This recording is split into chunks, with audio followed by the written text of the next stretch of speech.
আসসালামু আলাইকুম রহমতুল্লাহি ওয়া বারাকাতুহু। সম্মানিত প্রিয় বন্ধুরা, আশা করছি সবাই ভালো আছেন, সুস্থ আছেন। আমিও আলহামদুলিল্লাহ আপনাদের দোয়া এবং ভালোবাসায় ভালো আছি, সুস্থ আছি, শুকরিয়া আদায় করছি আলহামদুলিল্লাহ। প্রতিনিয়ত প্রতিদিনের মতো আপনাদের মাঝে চলে এসেছি নিত্য নতুন একটি আপডেট ভিডিও নিয়ে। প্রিয় ভাই, একজন ভাই প্রশ্ন করেছিল যে সারা জীবনের জন্য কিভাবে শরীরটাকে বন্ধ রাখা যায়, কোরআন এবং সুন্নাহ অনুযায়ী যদি এই ধরনের কোনো আমল থাকে বা নকশা থাকে শেয়ার করার জন্য। আপনারা জানেন আপনাদের দৈনন্দিন নিত্যদিনের যেই সমস্যাগুলো আপনারা ফেস করেন, যে সমস্যাগুলো সমাধানের জন্য যেই তদবিরগুলো আমার কাছ থেকে আপনারা চান, আমি ওই ধরনের তদবির কিংবা আমল কিন্তু আপনাদের মাঝে দেওয়ার জন্য চেষ্টা করি। তো প্রিয় বন্ধুরা, আজকে কথা বলবো চিরজীবনের জন্য কিভাবে শরীরটাকে বন্ধ করা যাবে। যে শরীরটা বন্ধ থাকার কারণে কোনো জিন্নাত আপনার ক্ষতি করতে পারবে না, কোনো মানুষ শত্রু আপনার ক্ষতি করতে পারবে না, ইভেন কোনো প্রকার অশুভ শক্তি আপনার ক্ষতি করতে পারবে না ইনশাআল্লাহ। প্রিয় বন্ধুরা, কথার সামনের দিকে নেব না, স্ক্রিনের মধ্যে দেখেন একটি নকশা। এই নকশাটিকে আপনাদেরকে সাদা একটি কাগজের মধ্যে লিখতে হবে, শুধুমাত্র সাদা একটি কাগজে মিশক, জাফরান, কস্তুরী তিনটা কালি মিশ্রিত করে এই নকশাটি আপনাদেরকে তৈরি করতে হবে।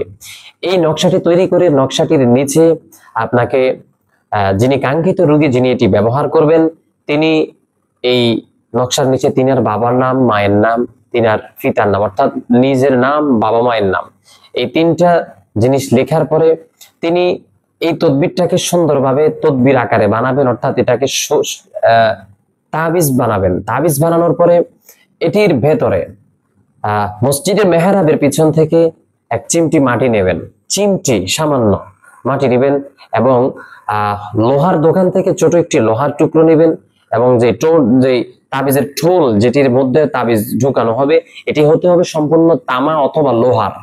এটির মধ্যে ওই লোহার টুকরো এবং মসজিদ থেকে নেওয়া মাটি, এটাকে মিশ্রিত করে আপনি এটাকে ওই ঠোলের মধ্যে প্রথমে ঢুকিয়ে দিবেন। ঢুকানোর পরে ওই তদবিরটাকে আপনাকে একটা ছোট পলিথিন দিয়ে, ছোট একেবারে পাতলা একটি পলিথিন দিয়ে এটাকে মোড়াতে হবে। এটাকে ভালো করে পেঁচিয়ে আপনি তদবিরের ভিতরে এই তাবিজের ঠোলের মধ্যে আপনি ঢুকিয়ে দিবেন। এরপরে উপরে যে কাঠের মধ্যে যে মোম লাগানো হয়, কাঠ মিস্ত্রিদের যে মোম লাগানো হয়, এই মোমগুলো দিয়ে আপনি তাবিজটাকে ভালোভাবে ঢেকে দিবেন। ইনশাআল্লাহ কোনো পানি আর ঢুকতে পারবে না। আপনার এই তাবিজ যতদিন পর্যন্ত ভালো থাকবে, যতদিন পর্যন্ত আপনি ব্যবহার করবেন, ঠিক ততদিন পর্যন্ত কোনো প্রকার ক্ষতি, অশুভ শক্তি আপনার কোনো নষ্ট কেউ করতে পারবে না ইনশাআল্লাহ। আশা করছি সবাই ভিডিওটি বুঝতে পেরেছেন। যারা চিরজীবনের জন্য নিজের শরীরটাকে সেভ করতে চান, নিজের শরীরটাকে বন্ধ করে রাখতে চান, তাদের জন্য আজকের এই সুন্দর ভিডিও। আশা করছি সবাই ভিডিওটি বুঝতে পেরেছেন।